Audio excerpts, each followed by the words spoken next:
Bien, muy buenas noches para todos. Muy bienvenidos a esta reunión en la gracia, en la misericordia del Señor. Gracias a los hermanos, gracias a aquellos que me visitan. El Señor los esté bendiciendo en esta hora al meditar la santa y bendita palabra del Señor. Gracias a todos, realmente. Que el Señor nos ayude. Ayuda a un servidor también en la meditación de la Escritura, de la palabra de Dios. Estamos, como ya lo hemos dicho y lo hemos mencionado, en el último tiempo de la gracia. Y esta gracia que comenzó con la venida del Señor Jesús se está por cerrar. La puerta de la gracia se está por cerrar. Y se cierra cuando el Señor venga a arrebatar a su amada iglesia. Y en ello, a cada uno de aquellos que de corazón han entregado su ser al Señor Jesús, lo han reconocido a Él como Salvador y como Señor de su vida. Estamos viviendo tiempos malos, como dicen las Escrituras, tiempos peligrosos, tiempo de angustia, tiempo de dolor, tiempo de incertidumbre, de hambre, pestilencia, guerras, rumores de guerras. Todas estas cosas se ven en el mundo y está a la vista de cada uno de nosotros. Basta tomar allí una pantallita y mirar por YouTube o algún noticiero todos los días. Estas cuestiones se realizan. Las guerras no solamente son guerras políticas, también hay guerra y conflicto en la nación, en medio de las personas. Hay guerras también en el núcleo familiar. Mire, Satanás está trabajando en el núcleo familiar para destruir la familia, para separar los matrimonios y tantas otras cosas más que está ocurriendo en nuestro mundo, en el mundo de hoy.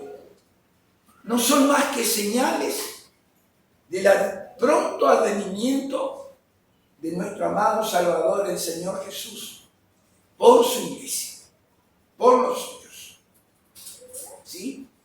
En el arrebatamiento, llamado también el rapto, ¿sí? Porque viene a arrebatarnos. Esta palabra arrebatarnos quiere decir algo que sentimos de una manera repentina, ¿sí? Sin darnos cuenta. Alguien que nos arrebata la cartera, que nos roba el celular, algo así.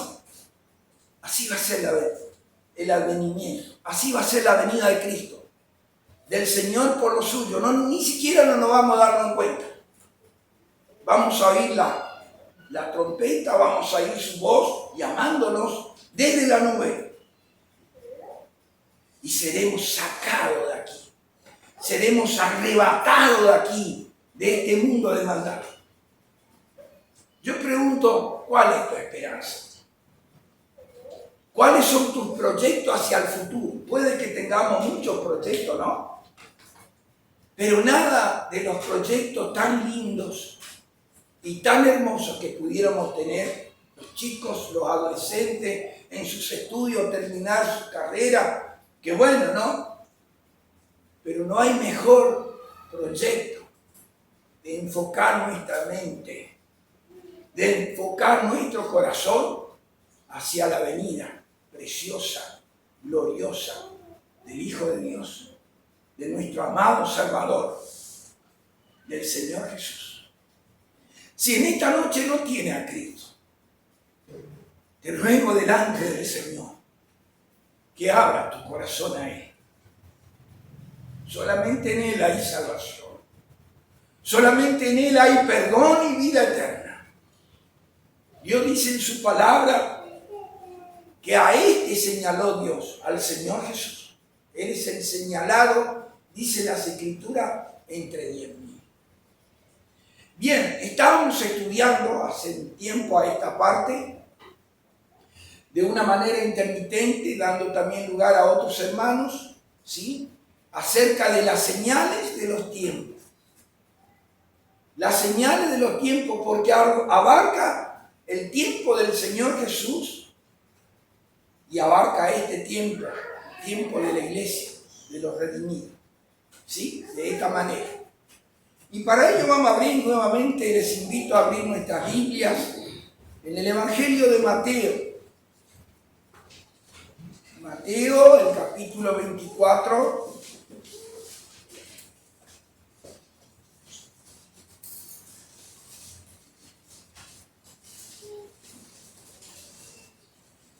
Versículo 1.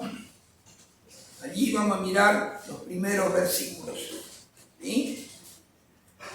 Cuando Jesús salió del templo y se iba, se acercaron sus discípulos para mostrarles los edificios del templo. Respondiendo él le dijo: ¿ven todo esto? De cierto digo que no quedará aquí piedra sobre piedra que no sea derribada. Versículo 3. Y estando él sentado en el monte de los olivos, los discípulos se le acercaron aparte diciendo: dinos, ¿cuándo serán estas cosas? ¿Y qué señal habrá de tu venida y del fin del siglo? Respondiendo Jesús le dijo: mirad que nadie os engañe, porque vendrán muchos en mi nombre diciendo: yo soy el Cristo, y a muchos se engañarán. Verso 6, miren lo que el Señor sigue anunciando. Y oiréis de guerras y rumores de guerras. Mirad que no os turbéis, porque es necesario que todo esto acontezca. Pero aún no es el fin. Porque se levantará nación contra nación y reino contra reino.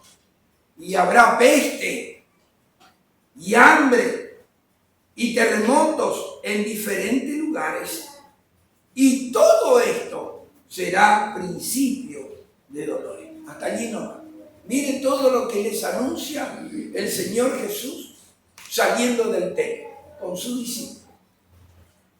Los discípulos, como hebreos, como judíos que eran, reverenciaban el lugar santo, el lugar de Dios, el lugar donde Dios designó para su pueblo la adoración.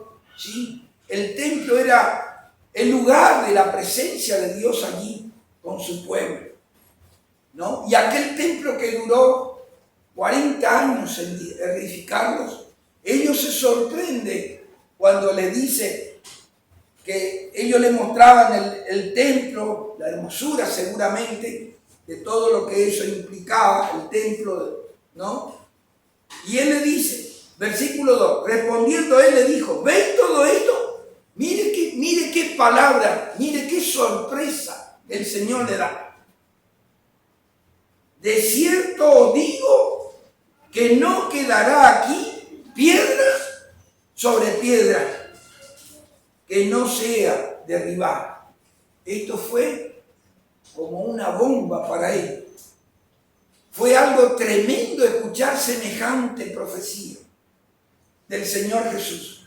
Un templo que costó tanto, de pronto ser totalmente derribado, para ellos era como quitar de ellos la adoración a Dios, porque el lugar del templo era el lugar de reunión, de adoración, de alabanza a Dios, donde se leía la ley. Miren, el Señor Jesús estaba allí en el templo varias veces.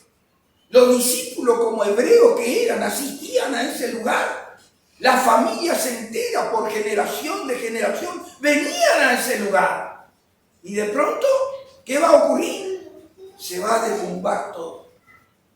Y esa palabra del Señor, esa profecía del Señor acerca del templo, inquietó el corazón de ellos. Fueron caminando, salieron del templo caminando, dirigiéndose al monte de los olivos. El monte de los olivos era un lugar especial, donde sus discípulos cada tanto se reunían allí con el Señor, y allí trataba temas muy importantes.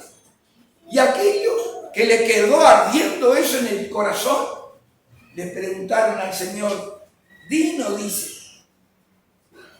Y estando él sentado, verso 3, en el monte de los olivos, los discípulos se le acercaron aparte diciendo, dinos, ¿cuándo serán estas cosas? Segundo, ¿qué señal habrá de tu venida? Y en tercer lugar, y del fin del siglo. ¿No? Y el Señor comienza a contestar todas las preguntas. Y le dice, mirá que nadie os engañe, porque vendrán muchos en mi nombre diciendo, yo soy el Cristo, y a muchos engañarán. Este tema ya lo hemos tratado, ¿se acuerdan, no? ¿Cuántos falsos cristos se han levantado?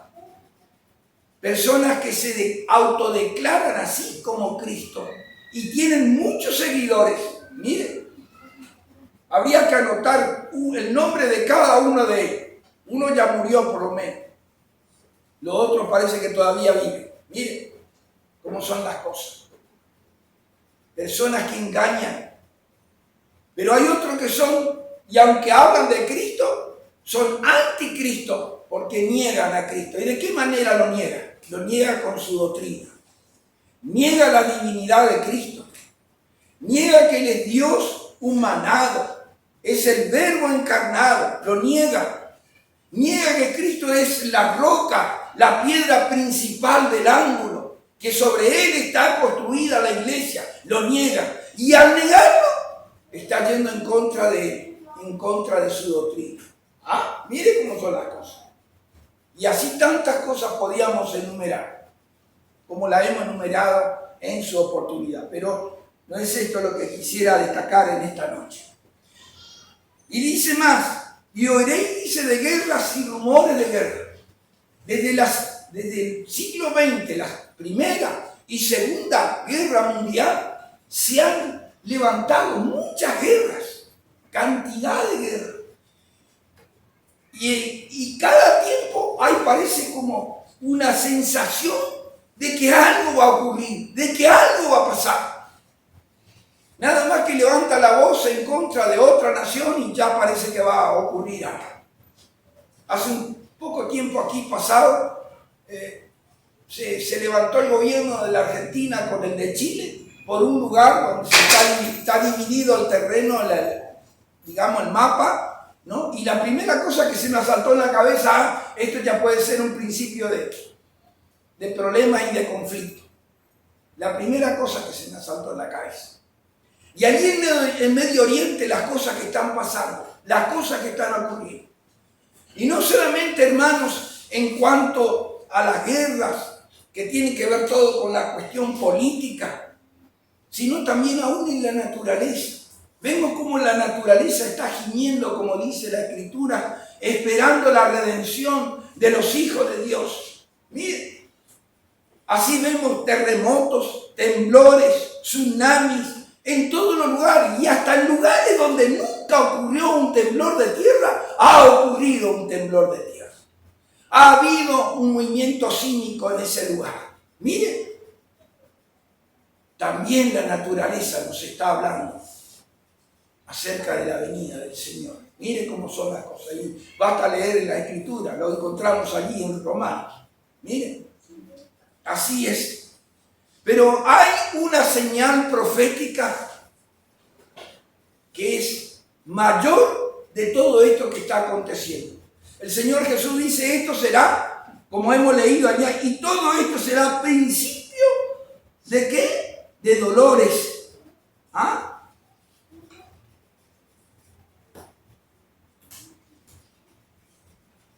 Nada más que el principio de dolores.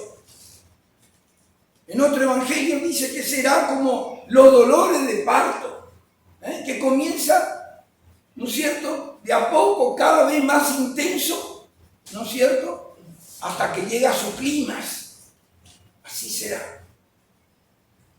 Así es como se va a desatar las cosas. El Señor promete librarnos de todo lo que va a acontecer en el mundo, de todas las cosas que van a venir sobre este mundo al final. Miren. Pero decía, la mayor profecía profética del Señor Jesús se encuentra en Israel. Miren, Israel es el termómetro de Dios para nosotros, especialmente para su pueblo, Israel. Y vamos a leerla allí en el verso 32.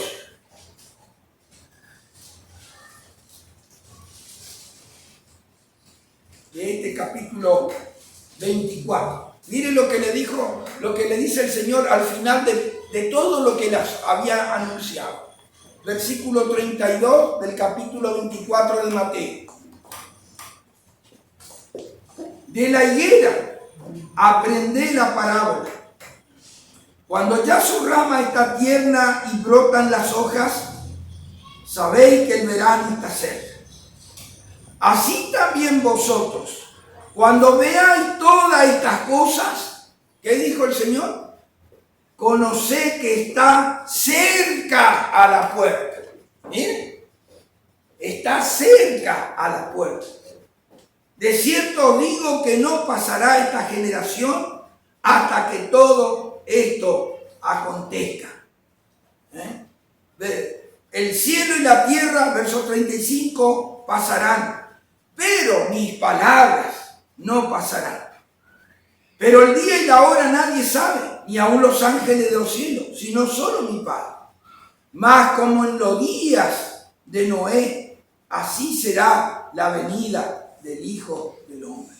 Más como en los días. Y empieza a describir cómo son en los días de Noé. Verso 38. Porque como en los días antes del diluvio estaban comiendo y bebiendo, casándose y dándose en casamiento, hasta el día en que Noé entró en el arca y no entendieron hasta que vino el diluvio y se los llevó a todos. Así también será la venida del Hijo del Hombre. El día y la hora nadie sabe. ¿Qué significa esto? Es un tiempo definido. Es un tiempo que está apuntado, ¿sí? Día y hora, ¿sí? Sin embargo, el Señor Jesús después luego dice, más como en los días de Noé, así será. Es decir, en ese tiempo, cuando vemos que están ocurriendo estas cosas, será como en los días de Noé. Cada uno pensando simplemente en lo terrenal, sin pensar que hay algo que va a ocurrir, hay algo que va a venir de arriba. Mire cómo es la cosa. Más como en los días de Noé. Porque como en los días antes del diluvio, nadie esperaba el diluvio. ¿Sí? Dice que estaban comiendo, bebiendo, casándose y dándose en casamiento. ¿Sí? Cada uno en su vida. Sin pensar en el más allá. Sin pensar en la eternidad. Sin pensar en la salvación de su alma, como vivir solo el presente. Mire cómo son las cosas. Hasta el día en que Noé entró en el arca y no entendieron, porque Noé lo predicó durante 120 años y no quisieron entender, ¿sí? Y vino el diluvio y se los llevó a todos. Así también será la venida del Hijo del Hombre. ¿Va a ocurrir esto? Va a ocurrir. ¿Cuántas personas se les predica el Evangelio? ¿Cuántas personas se les advierte de que hay un peligro terrible delante? Y sin embargo, no dan caso a la voz de Dios. No dan caso al llamado de Dios en el mensaje glorioso de salvación a las almas perdidas. Miren, esto está ocurriendo también, aparte de todo lo que está aconteciendo. De la higuera aprended la parábola. El Señor enseña de que a sus discípulos que debían aprender esa parábola. En sí misma la parábola es sencilla y es clara. Dice, a ver, vamos a leer otra vez. El verso 32. De la higuera aprended la parábola. Cuando ya sus ramas están tiernas y brotan las hojas, sabéis que el verano está cerca. ¿Quién no puede entender esto? Nosotros mismos podemos ver esto en los demás árboles, ¿no? Que empiezan a reverdecer las hojas, ¿sí? Y saber que el verano está cerca, el tiempo está cerca. En este sentido podemos entender. Pero en el aspecto más profundo de lo que el Señor quería decir, estaba hablando de un pueblo, y ese pueblo es Israel. La higuera es Israel. Hay varios versículos que no los vamos a tomar esta noche, pero de una manera reiterada tenemos en las Sagradas Escrituras a Israel. Dios habla de Israel como la higuera, como la vid, ¿sí? Como el olivo, ¿sí? Tres aspectos importantes que Dios da y de cómo lo declara en la Escritura, en la palabra de Dios. Los habla como el olivo. El olivo en la Escritura representa las bendiciones espirituales. Esto significa el olivo. Todo lo que implica el olivo. De todo lo que se saca allí, ¿no? De las aceitunas, el aceite para la unción, el aceite para ungir al rey, el aceite para sanar la herida, el aceite para prender el candelabro, y así podíamos dar tantas cosas. Por eso el olivo representa la bendición y nos habla de Israel. Allí en Romanos, nos la vamos a leer, 11:24, dice: porque si tú fuiste cortado del que por naturaleza es olivo silvestre, hablando a los creyentes, nosotros pertenecíamos al olivo silvestre, no al buen olivo, no al natural, en el sentido de bueno, ¿sí? Y contra naturaleza, dice el apóstol, contra naturaleza fuiste injertado en el buen olivo, quiere decir en Israel. Miren cómo son las cosas. O sea, allí señala a Israel como el olivo. Muy bien. ¿Qué más tenemos en la palabra de Dios? En segundo lugar tenemos como la vid. La vid. La vid representa el sistema religioso, según Isaías 5:7. No la vamos a leer tampoco.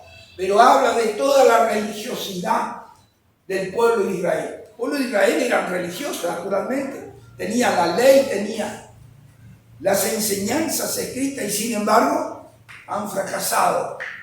Sin embargo, no han entendido el momento del mensaje de Dios a este mundo, al pueblo de Israel, a los suyos. Porque la Escritura dice que a los suyos, el Señor Jesús, a los suyos vino.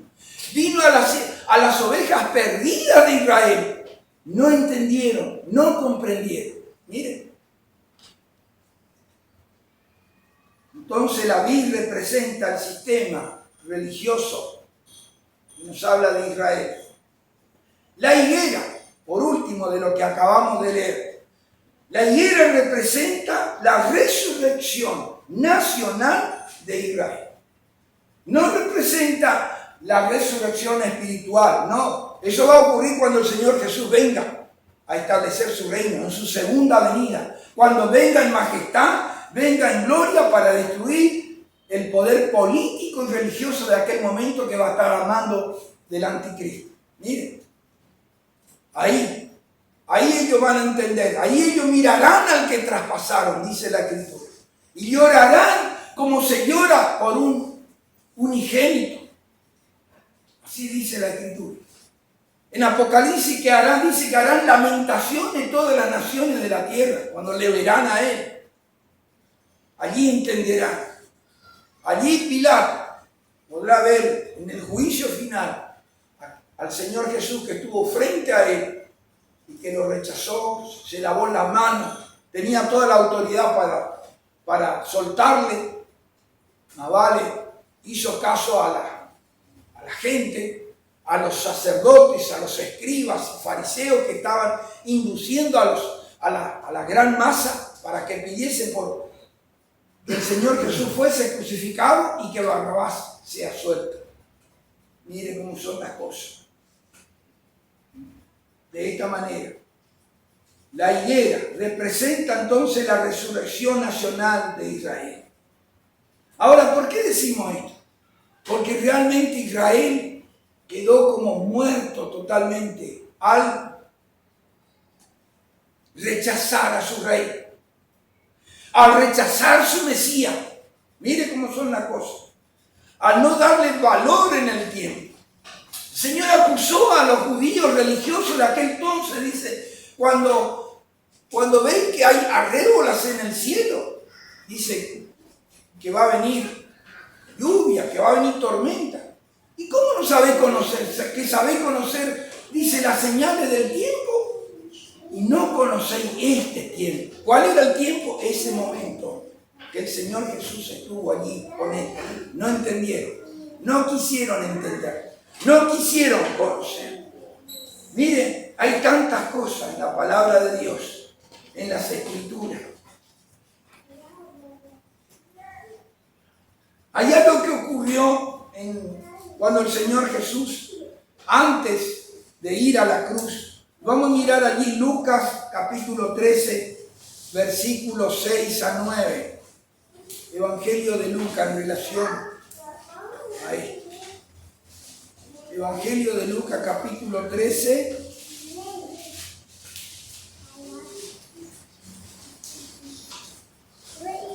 A 9. Mire lo que dice aquí la Escritura, la palabra de Dios. Y dijo también esta parábola. El Señor está hablando aquí. Tenía un hombre una higuera plantada en su viña y vino a buscar fruto en ella y no lo halló. Y dijo al viñador: he aquí hace 3 años que vengo a buscar fruto en esta higuera y no lo hallo. Córtala. ¿Para qué inutiliza también la tierra? Entonces respondiendo le dijo: Señor, déjala todavía este año, hasta que yo cabe alrededor de ella y la abone. Y si diere fruto, bien. Y si no, la cortarás después. ¿Qué significa? ¿Qué quiso decir el Señor con esta parábola? Vino a su pueblo, que es la higuera. Hace 3 años. 3 años vino a ellos. ¿Y qué ocurrió? No daba fruto. Pero el viñador, que es Dios, dijo al hijo: córtala. Córtala. El hijo dice: no voy a dejar otra vez un año más, a ver si por ahí. Voy a hacer algo. Voy a acabar todo, la voy a abonar todo para ver si da fruto. Mire. Y si no da, al final, bueno, entonces después le vamos a cortar. ¿Sí? Lamentablemente, hermano, eso ocurrió. Al fin y al cabo, Dios cortó su comunicación con el pueblo de Israel. Cortó la comunión con Israel. No quiso saber más nada con ellos. ¿Y qué ocurrió? Y se fueron al mundo gentil, a los gentiles. Y allí estamos incluidos nosotros por la gracia y por la misericordia de Dios, nada más. Por eso dice: a los suyos vino y los suyos no le recibieron, mas a todos los que le recibieron, a los que creen en su nombre, les dio potestad de ser hechos hijos de Dios. El Señor Jesús estuvo cavando en el corazón de ellos, estuvo mostrando, enseñándole durante 3 años y medio la doctrina, hablándole con amor, con paciencia, con longanimidad de gracia, longanimidad de misericordia. Levantaron contra él piedra para matarlos. Y tantas cosas terribles dijeron de él. Sin embargo, él tuvo paciencia, tuvo amor, tuvo gracia, tuvo misericordia de su pueblo, a estas ovejas perdidas de Israel. Miren, el Señor Jesús tuvo que realmente abonarla, dándole ejemplo claro. No entendieron. Al final le rechazaron. Cuando él entra en su entrada triunfal a Jerusalén, pareciera todo lindo, todo hermoso. Aquí está todo arreglado. Bendito el que viene en nombre del Señor, hosana en las alturas. Bendito el Hijo de David, gloria en las alturas.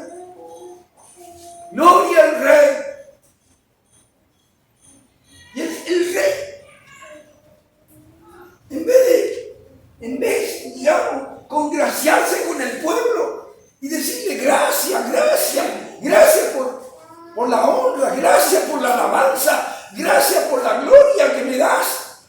Nada de estas cosas. ¿Sabe qué hizo el rey? Empezó a llorar. Mire, dice que llegando a Jerusalén, al ver la ciudad, lloró sobre ella. Oh, si tú también conocieses lo que es tu día para tu paz. Oh, si conocieses. Pero ahora están cegados tus ojos, porque vendrán días que te derribarán a tierra, te estrecharán, llevarán a tus hijos. Mire, te derribarán todo lo que hay, por cuanto no conociste el tiempo de tu visitación. Mire, es terrible, ¿no? No conociste. Mire lo que iba a venir después. El Señor que conoce los corazones, el Señor que hizo omnisciente, sabía que aquel pueblo de labio me honra, pero su corazón está lejos de mí. ¿Cuántas personas hoy alaban a Dios y ensalzan, pero su corazón no está con el Señor? ¿Cuántas personas dicen que son del Señor, pero no dan fruto? No se nota en ellos un fruto de arrepentimiento.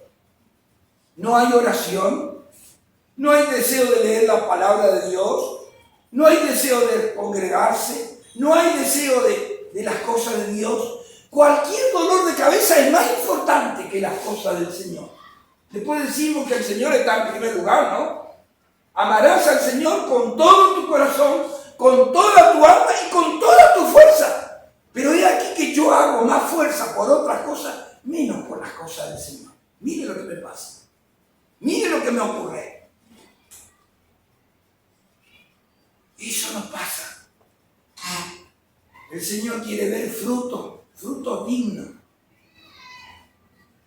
No basta con hablar del Señor, testificar o alabar al Señor solamente de labios. Tenemos que sentirlo en el corazón. Si somos del Señor, dice que el buen pastor salió a sembrar. Parte cayó entre espinos, otros en pedregales, otros en el camino vinieron las aves de los cielos y lo llevaron. Pero el que cayó en buena tierra da fruto, dice, a 30, a 60 y a 100 por uno. Es decir, que un redimido, un salvado, uno que ha reconocido a Cristo como Salvador, da fruto de vida eterna. Fruto de que es un salvado, no para ser salvo, sino porque es salvado. Porque soy salvado, porque pertenecemos al Señor. Honramos al Señor, glorificamos al Señor en todo tiempo, en todo momento. No solamente aquí, en este lugar, en nuestra casa, en nuestra vida privada. Alabamos al Señor. ¿Por qué? Porque somos del Señor. Miren.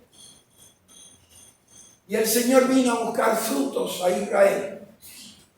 Israel, su pueblo, como nación, no lo dio.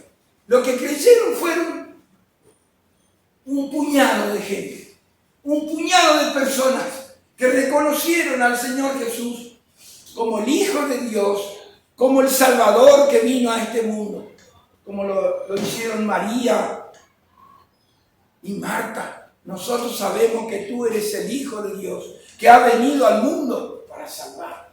Miren. Y así, los demás también, todos los otros. Pero ese es un puñado, no como nación. No desde la diligencia religiosa de la cúpula, del sumo sacerdotes, fariseos y escribas. No. No halló el Señor fruto, a pesar de haber cavado, hondado su ministerio, haber abonado esa tierra. Sin embargo, lo rechazaron. Hay un lugar donde dice que no hizo más señales por la incredulidad de ellos. Miren, el Señor había hecho señales, pero no lo hizo más. ¿Por qué? Porque eran incrédulos, a pesar de todo. Miren, de todo lo que el Señor había hecho. Y ese mismo pueblo que le estaba clamando a él, Hosana, el que viene en nombre del Señor, Hosana en las alturas, ese mismo pueblo, 8 días después, mire, 8 días después, decían lo mismo. Decían, crucifícale, crucifícale, no queremos que este reine sobre nosotros. Mire, su sangre sea sobre nosotros, sobre nuestros hijos. Mire qué sentencia. Mire hasta dónde va la incredulidad. Hasta dónde va. Preferimos todo esto para menos aceptarte, menos reconocerte como el rey de Israel, el Mesías, el enviado, el escogido de Dios.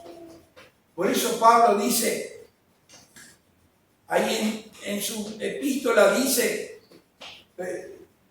fue el apóstol Pedro que dijo, la piedra que los edificadores desecharon ha venido a ser la cabeza del ángulo y piedra de tropiezo y roca que hace caer, porque fueron desobedientes a la palabra. Miren, qué tremendo, no, realmente.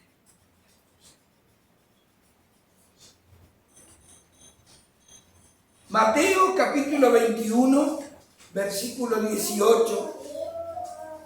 Amén. Otro pasaje que nos habla de la higuera. Mateo capítulo 21, versículo 18.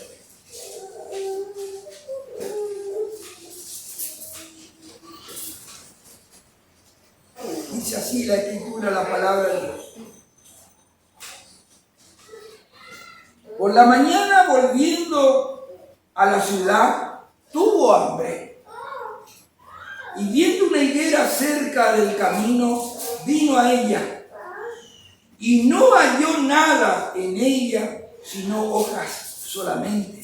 Y le dijo, nunca jamás nazca de ti fruto. Y luego se secó la higuera. Viendo esto, los discípulos decían, maravillados, ¿cómo es que se secó enseguida la higuera? Miren lo que ocurrió. Estaba allí cerca de ir a la cruz, cerca de enfrentarse a aquel pueblo de Israel, el Señor en el camino, ¿sí? Y dice la Escritura, por la mañana, volviendo a la ciudad, tuvo hambre. Y viendo una higuera cerca del camino, la higuera parece ser que en Israel era algo que se podía encontrar en cualquier lugar, en cualquier punto, ¿sí? Como ahora nosotros podemos encontrar en cualquier lugar un árbol de mango, acá por lo menos en la ciudad, ¿sí o no? Y que caen los frutos de los mangos en la calle y se desparraman. Nosotros tenemos uno allí en casa que se desparrama más, terrible, cuando no se junta enseguida la fruta. Miren, y en tantos lugares se produce tanto así. Y parece ser que allá también, en Israel, pasa esto. Viendo cerca, dice el Señor Jesús acá, nos cuenta de él. ¿Ve?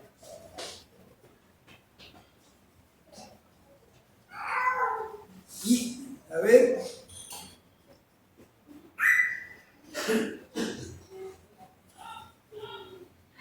Y viendo una higuera, verso 19, cerca del camino, vino a ella y no halló nada en ella, sino hojas solamente. Es decir, que solamente tenía hojas. Y le dijo, nunca jamás nazca de ti fruto.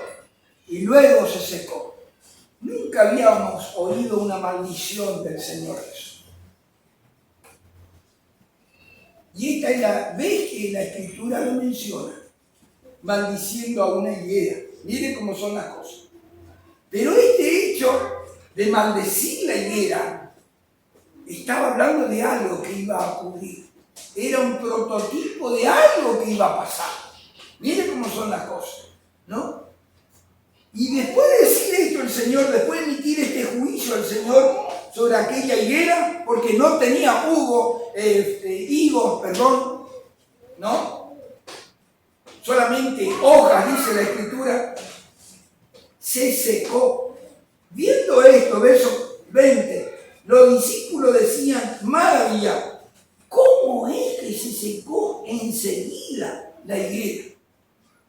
Seguramente al finalizar la palabra de él, ya aquella higuera empezó a morirse, a quebrajearse, a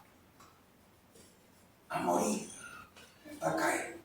Miren el poder de su palabra, el poder de su palabra y su juicio. Miren lo que ocurrió. Y esto nos habla, hermano, de lo que iba a pasar con el pueblo de Israel. El capítulo 19 de Lucas, pasemos allí.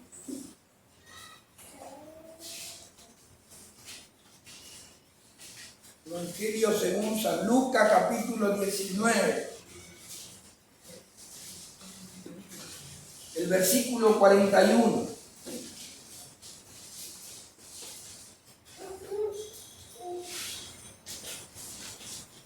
Aquí está lo que hace un rato estábamos diciendo de manera verbal, ¿sí? Verso 41 del capítulo 19, y aquí está la maldición. Miren. Y cuando llegó cerca de la ciudad, al verla, lloró sobre ella, diciendo, oh, si también tú conocieses, al menos tu día, la que es para tu paz. Mas ahora están encubiertos tus ojos, porque vendrán días sobre ti cuando tus enemigos te rodearán con vallado y te sitiarán por todas partes, te estrecharán y te derribarán a tierra y a tus hijos dentro de ti, y no dejará en ti. Aquí viene otra vez la misma palabra que el Señor Jesús le dijo acerca del templo. Y no dejarán en ti piedra sobre piedra, por cuanto no conociste el tiempo de tu visitación. Qué tremendo lo que el Señor acaba de decir. Qué tremendo para ellos. Por cuanto no conocieron. Por cuanto no quisieron saber. Por cuanto no quisieron conocer. Miren lo que va a pasar, lo que iba a ocurrir. ¿Se acuerda de este anteúltimo sábado, creo que fue que habíamos leído aquel pasaje en la Escritura donde el sumo sacerdote, que era Caifás, había dicho, vosotros no sabéis nada, nos conviene que un hombre muera por el pueblo y no que toda la nación sea destruida, porque tenían al pueblo, al gobierno en ese momento que eran los romanos, el emperador. Mire, y sin embargo después, a pesar de todo, igual ocurrió lo que ellos no querían. Mire, igual pasó. Y esto pasó, hermano, ocurrió, hermano, 70 años en nuestra era, después de Cristo, 70 años. 70 años después, vino el general romano, general Tito, destruyó toda la ciudad. Pero no solamente destruyó la ciudad, destruyó el templo, a tal grado punto que el pueblo de Israel hasta el día de hoy no tiene templo. Tienen sinagogas, ciertamente, y hay sinagogas aquí, acá en Posada hay un lugar donde son las sinagogas de ellos, y en todos los lugares donde hay ciudades están las sinagogas, pero templo no hay. Miren, el lugar de reunión, de exaltación, de adoración a Dios, no hay. Se va a reedificar. Parece ser que después, cuando venga el anticristo, se va a edificar el templo.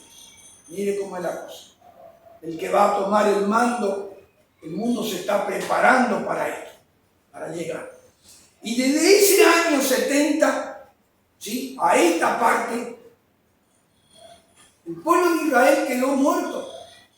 Hasta que el 14, tome nota de esto, y algunos hermanos pienso que aquí deben saber, ¿sí? El 14 de mayo, ¿sí?, de 1948, 14 de mayo de 1948, el pueblo de Israel se vuelve a constituir como nación, reconocida por las naciones, y su primer ministro en ese día, dice que fue en un día de declaración esto, tremendo, cuando antes estaba para el mando de Gran Bretaña y otros países que eran los que más o menos gobernaban allí, en Medio Oriente, y ellos estaban bajo esa vigilancia, esa gobernación. Miren, vuelve a renacer otra vez el pueblo de Israel como nación. Y a partir de ahí, cuando vino este atropello del Imperio Romano contra ellos, cuando vino todo esto, muchos de los judíos dispararon y fueron dispersos por todos los países. Tanto es así que acá en Argentina tenemos tantos judíos, ¿no? Pero también es cierto, hermanos, delante del Señor decimos esto, que muchos judíos volvieron a su tierra, nuevamente. Miren, yo tengo una prima que está casada con un judío y él se fue con ella a Israel, está allá. Hace poco me enteré que había fallecido la señora de él, o sea, mi prima, ¿no?, que falleció allá. Miren, pero muchos judíos han vuelto otra vez a Israel. Y uno se pregunta, hermano, yo me pregunto porque tenía comunicación con esta persona, el marido de mi sobrina. Tenía comunicación con él. ¿Cuál es la razón? ¿Cuál es el fundamento? Que teniendo toda la comodidad que tenía aquí, toda la comodidad, no le faltaba en absolutamente nada, vivían en pleno centro, no le faltaba absolutamente, tenía todo lo que quería. ¿Cuál es la razón? Que sienten en su corazón la gana de ir a Israel. Cuando en Israel 2x3 está en conflicto, está el problema con las naciones que lo rodean, las naciones fronterizas aquí. ¿Cómo es eso? Pero hay algo de Dios adentro que hace que vuelvan otra vez. Y eso está profetizado en la Escritura, que Él los iba a reunir de todos los pueblos, lo iba a traer otra vez a todos los pueblos. Cuando ellos se fueron, los palestinos y unos cuantos otros vinieron y ocuparon la tierra de que Dios le había dado desde el principio al pueblo de Israel y se ubicaron allí. Ahora que volvieron, empezaron a reedificar otra vez. Plantaron no sé cuántos árboles porque encontraron la tierra realmente como un desierto. Una tierra con la cual Dios les prometió que iba a fluir, y así fue. Así fue, así ocurrió. Leche y miel, pero a causa de la rebeldía, a causa de la idolatría, a causa de su rebelión contra Dios, hasta la tierra, hermano, sufrió el juicio de Dios hoy. Hasta la tierra se quemó, hasta la tierra no dio más fruto. Pero ahora que volvieron otra vez unos cuantos, la mayoría de ellos volvieron, y hay todavía judíos que están queriendo volver. Miren, es el reverdecer, es el resucitar, es el de volverse otra vez a su tierra. ¿Qué dice allí en Oseas?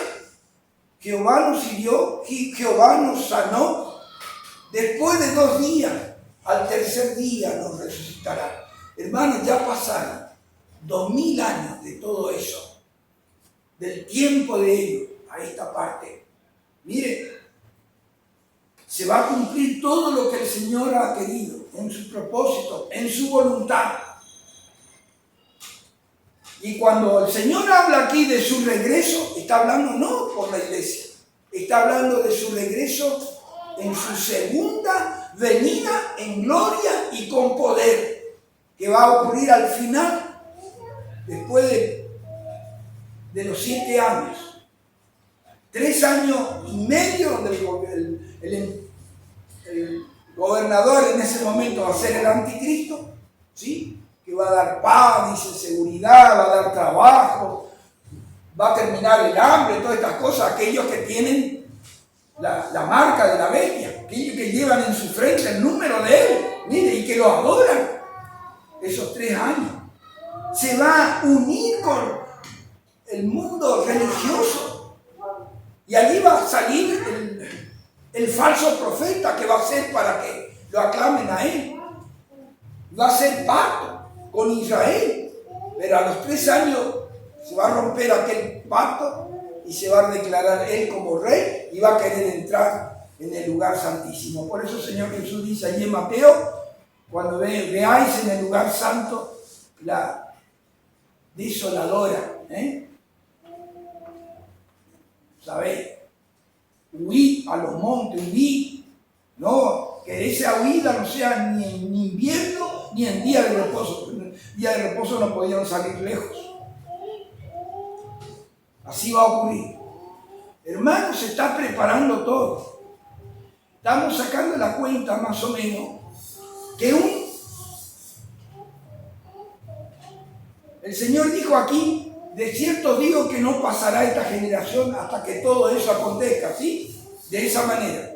Una generación en la Escritura se cuenta, dice allí el salmista, que los días del hombre son 70 y en lo más robusto, ¿cuánto? 80 años. Eso dice el Salmo 90. Mire, quiere decir que todo, según Dios, una generación pasa entre los 70 y lo máximo 80 años. Y el Señor Jesús dijo, no pasará esta generación. Hermanos, de acuerdo a la Escritura, de acuerdo a la palabra de Dios, si bien no podemos dar día ni hora, estamos a la puerta. Estamos a la puerta. No podemos negar esto delante del Señor. El Señor puede venir hoy. Puede venir en esta noche. ¿Y está preparado? ¿Tiene tu corazón a Cristo? ¿Le ha entregado a Él? Si Él viene y no lo